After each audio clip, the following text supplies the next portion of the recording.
और जब एक अकेले अल्लाह का जिक्र किया जाता है तो जो लोग आखिरत पर ईमान नहीं रखते उनके दिल घुट जाते हैं, और जब अल्लाह के सिवा औरों का जिक्र किया जाता है तो फौरन खुश हो जाते हैं।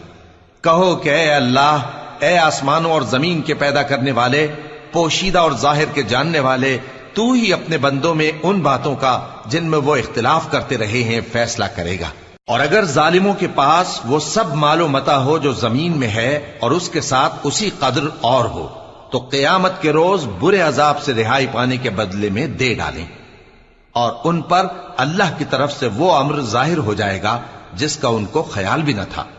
और उनके अमाल की बुराइयां उन पर जाहिर हो जाएंगी, और जिस अजाब की वो हंसी उड़ाते थे वो उनको आ घेरेगा। सो जब इंसान को तकलीफ पहुंचती है तो हमें पुकारने लगता है,